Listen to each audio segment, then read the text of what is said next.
पुंडलीकवरदारी विठ्ठल श्री ज्ञानदेव तुकाराम सद्गुरु समर्थ त्र्यंबकानंद महाराज की जय। माऊली ज्ञानेश्वर महाराज की जय। जगद्गुरु तुकाराम महाराज की जय। श्री गुरुदेव दत्त। प्रारब्ध आपल्या चालू विषयात कर्म ते स्वतंत्र नसून ईश्वराच्या प्रेरणेची गरज आहे असा विषय काल आपला झाला होता। त्याचा खुलासा करताना आणखी एक प्रक्रियेवरून याचा खुलासा करण्याचा प्रयत्न करू। उपादान कारण म्हणजे ज्याच्या वाचून कर्म होत नाही व कार्य झाले तरी उपादान कारणाचा अत्यंत नाश होत नाही। उदाहरण मातीचे गाडगे। माती वाचून गाडगे होत नाही व गाडगे झाले तरी मातीला सोडून राहत नाही। आता जे कर्म आहे ते कर्म त्याला काय कारण आहे? कारण कर्म हे कार्यरूपाला आलं तर कारण काय? तर कारण जे आहे ते त्याला उपादान कारण असं म्हणायचं। म्हणजे ज्याच्यापासून हे कार्य होतं। अर्थात जसं आपण म्हणतो की हा कच्चा माल की त्याच्यापासून परिपक्व होणारा आहे। मग त्याला त्यांनी उदाहरण दिलं की मातीचंच गाडगं होतं, मातीशिवाय गाडगं होत नाही आणि झालं गाडगं तरी मातीला सोडून राहणार नाही, माती तिथंच असते। म्हणजे उपादानाचा अत्यंत नाश होत नाही। हे एक झालं। निमित्त कारण उपादानाचे कार्य बनविते पण त्या कार्यात राहत नाही। उदाहरणार्थ कुंभार, चाक, दांडा हे मातीचे गाडगे बनवितात। याच्याशिवाय गाडगे तयार होणार नाही। पण गाडग्यात कुंभार, चाक, दांडा यापैकी कोणीच सापडणार नाही। आता दुसरं दाखवलं काय? जे दोन कारण आहेत, एक झालं उपादान कारण, दुसरं निमित्त कारण। यानं काय झालं तर जे उपादान आहे त्याच्यापासून हे कार्य बनवले जातं आणि कार्य बनवत असताना बनवणारा एक लागतो। त्याला उदाहरण दिलं की जसं वर गाडग्याचं उदाहरण घेतलंय, त्याच्यामध्ये कोण बनवतं गाडगं? तर कुंभार बनवतो।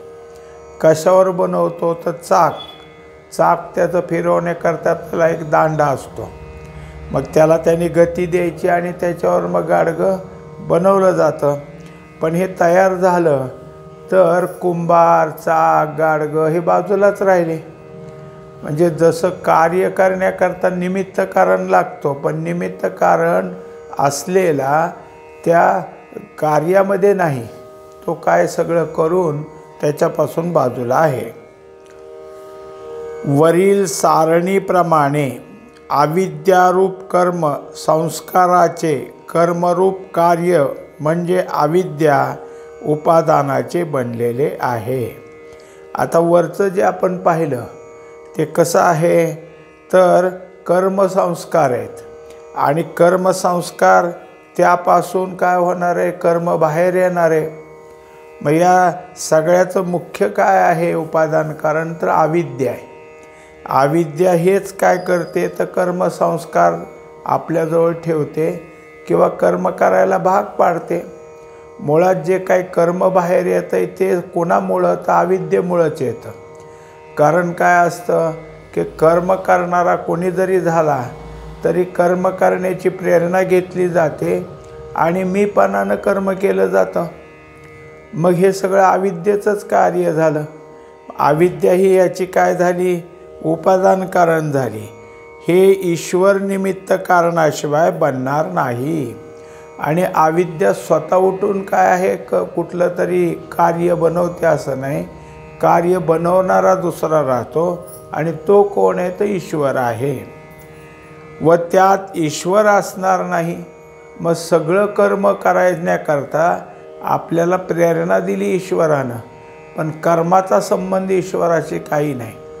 कर्म आपले आपण करतो म्हणजेच अविद्या आणि कर्म हे सगळे एक झाले. ईश्वर निमित्त कारणास त्याची सर्वज्ञता, सर्व शक्ती, प्रेरकता हे चाक दांड्यासारखे उपयोगी पडतात. जसं कुंभार गाडगं बनवण्याकरता चाक दांडा हे त्याच्यात घेतोच, तसं हा जो काही ईश्वर आहे त्याच्या ठिकाणी हे सगळं निमित्त कारण होण्याच्या अगोदर त्याच्या ठिकाणचं कसं आहे तर सर्वज्ञ येतो. दुसरी गोष्ट सर्व शक्तिमान आहे आणि प्रेरकता आहे. ह्या सगळ्या गोष्टी जसं चाक दांडा कुंभार हे ते गाडगं बनण्यास उपयोगी पडतात, तसं हे उपादान कारणापासून त्याचं जे कार्य आहे ते कार्य करण्याकरता ईश्वराचे हे सगळे भाग उपयोगी पडतात. या साधनाशिवाय तो करील तो तरी काय करील, आणि इतके साहित्य असून त्याला अविद्यारूप साहित्य असल्याशिवाय कशाचे कार्य बनवावे. आता हे सगळं खरं आहे. ईश्वराला बनवायचं कारण काय तर त्याच्यासाठी हा जो काय असलेला अविद्यारूप कारण आहे, उपादान कारण म्हणजे तो जो माल आहे त्याच्यापासून कार्य बनलं जातं. गवंड्याला हातोडा, टाकी, करणी हे लागते, हे निमित्त कारणातील होय. आणि दगड, माती, चुना हे उपादान कारणातील होय. मग इमारतीत दगड, माती, चुना असू शकतील, पण गवंडी हातोडा असत नाही. आता ते जे काही बांधकाम चालतं तो मिस्त्री त्याच्याजवळ दगडी बांधकाम करताना हातोडा असावा लागतो. त्या दगडातलं काही असेल जास्त कमी ते उडवून टाकायला टाके असावी लागते, आणि जे काय आहे त्याच्यासाठी माल टाकायला करायला करणी असावी लागते. त्याला थापी असं सुद्धा म्हटलं जातं. हे सगळं असतं आणि त्याच्यापासून इमारत बांधण्याचं काम होतं. मग आता इमारत बांधण्याकरता काय काय लागतं तर दगड लागतात.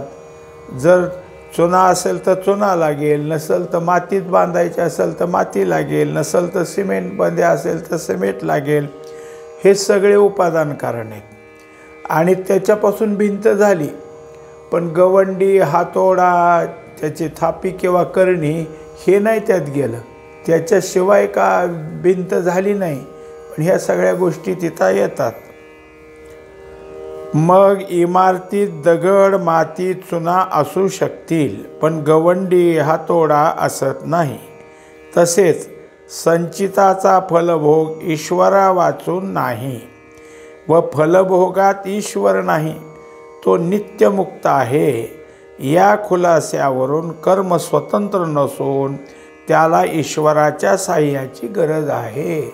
म्हणजेच नुसतंच उपादान कारण उठलं कार्य झालं असं नसून ते कार्य करण्याकरता निमित्त कारण लागतो, आणि तो आहे तो ईश्वर. म्हणून ईश्वर काय करतो, तो जे उपादान कारण आहे अविद्येत त्याचंच सगळं बघून पाहतो. जया जे कर्मसूत्र मांडून ठेविले स्वतंत्र, ते तिये गती पात्र, तो तिये गती पात्र हो लागे. म्हणजे हे सगळं अगोदरचं बघूनच ईश्वराने केलं. म्हणून ईश्वर काय आहे की आमच्या जवळच्याच अविद्येतून म्हणजेच उपादान कारणातून हे सगळं बनवतो.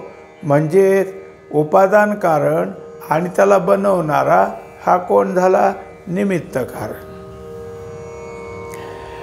या प्रश्नाचे उत्तर समजण्या इतका विस्तार पुरा होईल असे वाटते. आता मागं झालं होतं की संचित आहे, प्रारब्ध आहे. मग हे प्रारब्ध कुठून आलं, काय आलं, त्याची उत्तरं झाली. आणि प्रारब्ध कर्म हे कसं बाहेर येतं त्याच्यासाठी हा खुलासा झालेला आहे. आता आणखी एक प्रक्रिया लिहू व तिचा उपयोग कसा होतो ते पाहू. मुख्य समानाधिकरण आणि बाद समानाधिकरण. ज्याची जागा अधिकरण समान असून त्याचे नाते सदैव असते ते मुख्य समानाधिकरण. ब्रह्मचैतन्य अपरिमित आहे. त्याचा ते जेवढा भाग या माया कल्पित उपाधीत आहे तेही ब्रह्मचैतन्यच आहे आणि त्याच ब्रह्मचैतन्याचा भाग किंवा अंश अविद्या किंवा अंतःकरण उपाधीत आहे तेही ब्रह्मचैतन्यच आहे. आता समजून देण्याकरता पाहायचं की अधिकरण म्हणजे मुख्य जे काही आहे ते जे काही दोन्हीकडं सारखं आहे.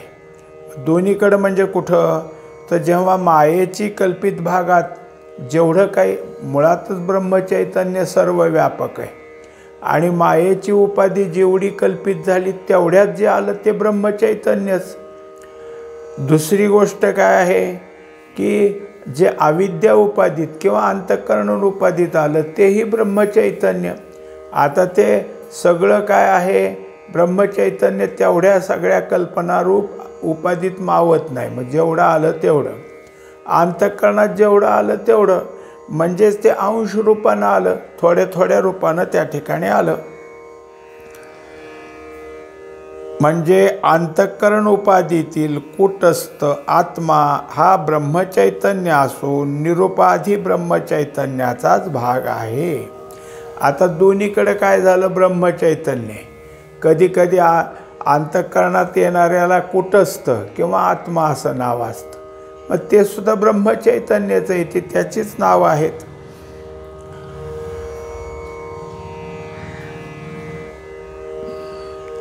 म्हणजे ते एकरूप आहे. म्हणजेच ब्रह्मचैतन्याचे व कूटस्थ आत्म्याचे मुख्य समानाधिकरण आहे. आता याच्यातलं ब्रह्मचैतन्य किंवा त्या माया उपाधीतलं ब्रह्मचैतन्य एकच आहे.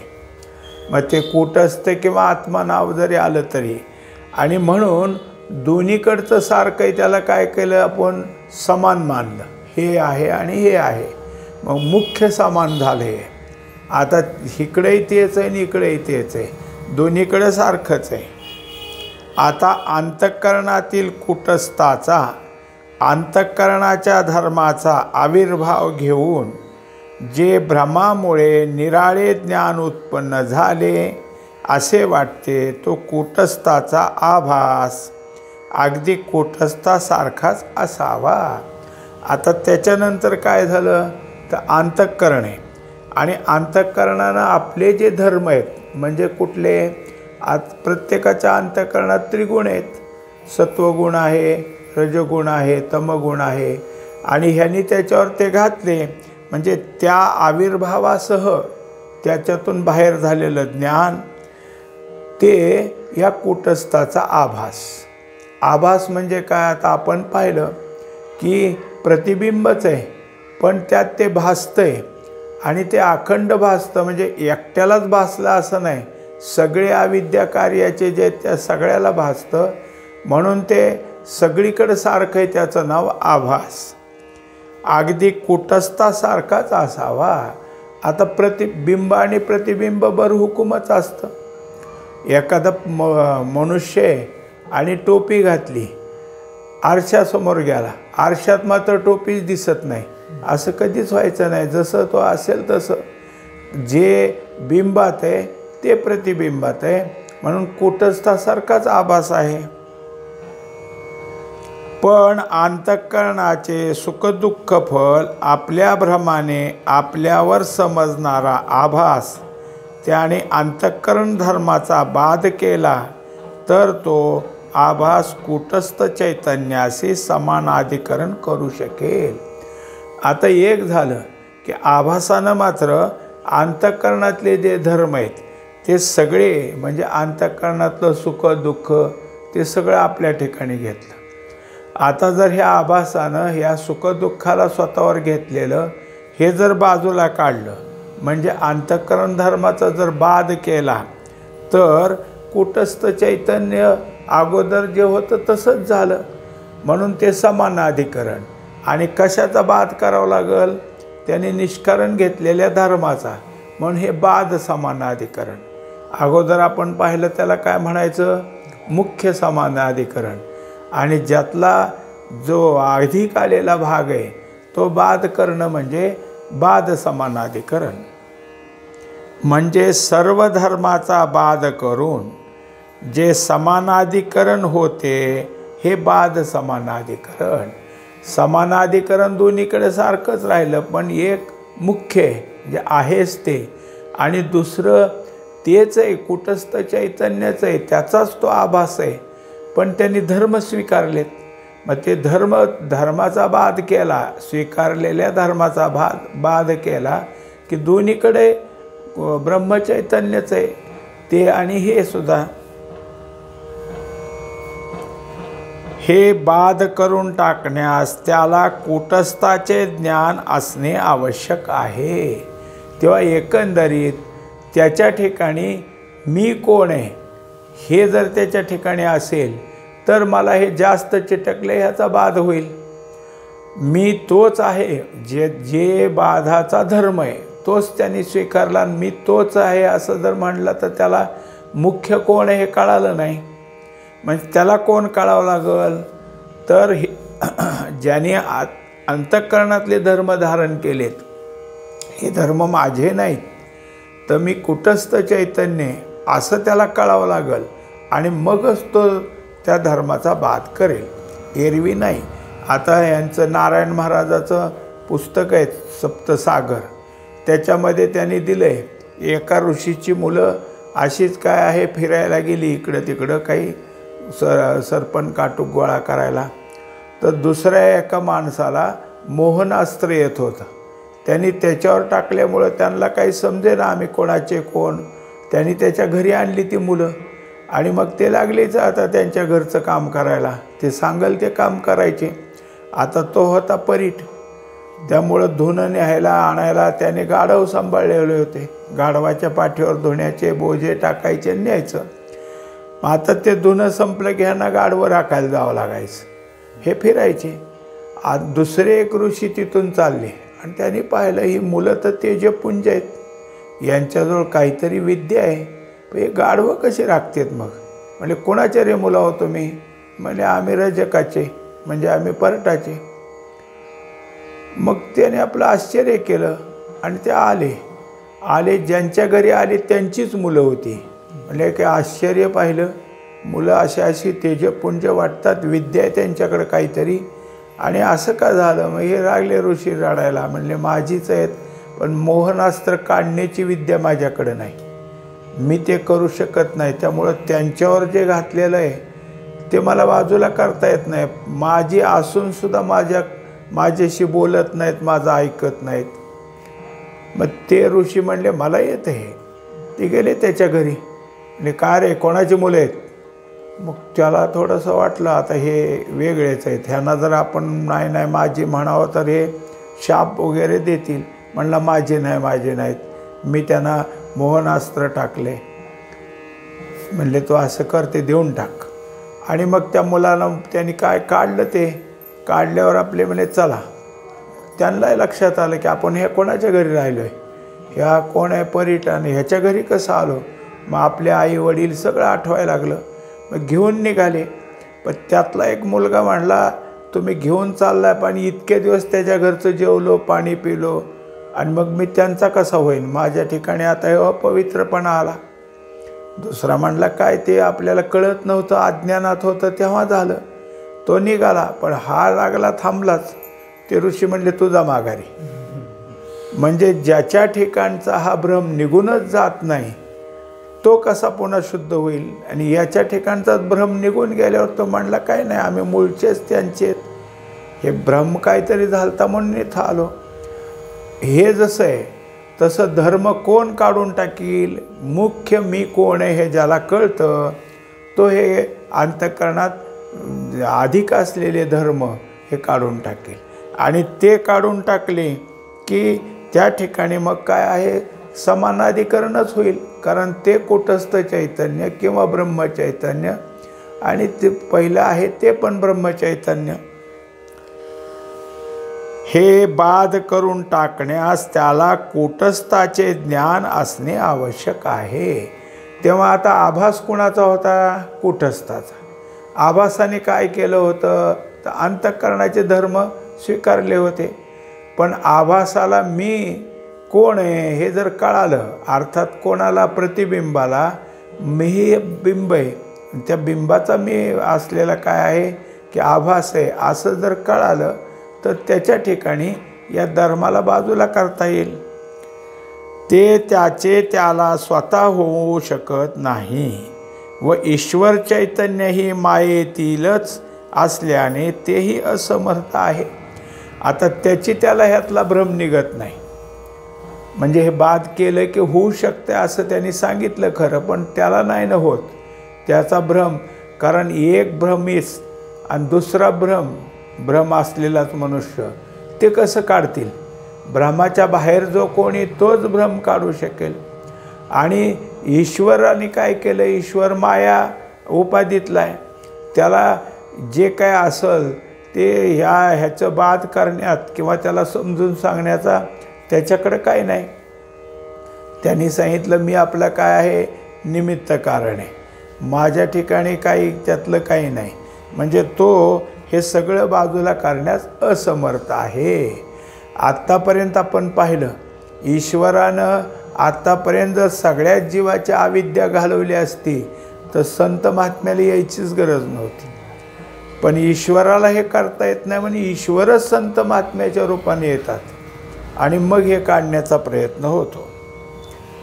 भ्रमी मनुष्या स्वतःचा भ्रम स्वतः दूर करता येत नाही व इतर भ्रमी व्यक्तीकडून दूर करता येणार नाही. यासाठी सद्गुरू किंवा संत यांच्याकडून आभासास कूटस्थाचे ज्ञान होईल. आता त्याच्याकरता काय आहे? तर ज्याची त्याला येत नाही. कारण ज्याला भ्रम झाला आहे त्याला मला भ्रम झाला आहे कसं कळेल? त्याला काय आहे की तो स्वतःचा भ्रम दूर करू शकत नाही. आणि त्याच्यामुळं याच्यापेक्षा वेगळा असणारा म्हणजेच कोण आहेत? सद्गुरू किंवा संत यांच्याकडूनच या आभासाला कूटस्थ चैतन्याचे ज्ञान होते आणि मग भ्रम दूर होतो. कूटस्थ ज्ञान ज्ञानाच्या व्यवहारापैलीकडील आहे व आभास सोपाधिक असल्याने ज्ञानाच्या व्यवहारातील आहे. आता दोन गोष्टी झाल्या. कूटस्थ कसा आहे? तर तो निरुपाधिक आहे, त्याला ह्या व्यवहाराचा काही संबंध नाही. आणि हा जो काही आहे आभास तो कोण आहे? तर तो सोपाधिक आहे. म्हणजे उपाधीचे धर्म त्याच्या ठिकाणी असल्यामुळं तो व्यवहार करू शकतो. कूटस्थ उपहित आहे तर आभास विशिष्ट आहे. तर कूटस्थ मागं आपल्याला त्याची व्याख्या झाली. उपाधीचे धर्म न स्वीकारता असलेलं उपहित त्याला ते उपहित आहे. कारण त्याने उपाधीचे धर्म उपाधीने त्याच्यावर घातले नाहीत आणि याने स्वीकारले नाहीत म्हणून उपहित. आणि ज्याने उपाधीचे धर्म आपल्यावर घेतले किंवा उपाधीने त्याच्यावर घातले तो जो असतो तो विशिष्ट असतो. विशिष्ट का शब्द झाला? तर विशेषणानं युक्त आहे. विशेष त्याला असलेलं विशेषण, विशेषाच्या ठिकाणी विशेषण चिटकलं की हा काय झाला? विशिष्ट झाला. म्हणजे जसं तांबडा घोडा, जे घोडा आणि तांबडा हे दोन्ही एकच झाले ना. तांबडा घोडा म्हणलं की तो विशिष्ट झाला. मग आता याच्याप्रमाणे आभास विशिष्ट आहे आणि हा जो काही कूटस्थ आहे तो कोण आहे? तो उपहित आहे. त्याच्यावर काही उपाधीचे धर्म नाहीत.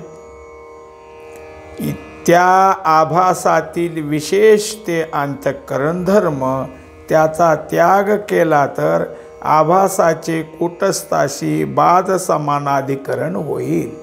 आता ह्याच्यात अगोदर सांगितलेलं लक्षात घ्यायचं आहे आपल्याला की कूटस्थसुद्धा त्या उपाधी विशिष्ट झाला असता तर कसं आपल्याला मग कोण आपण काढणार आणि कसं दुरुस्त होणार?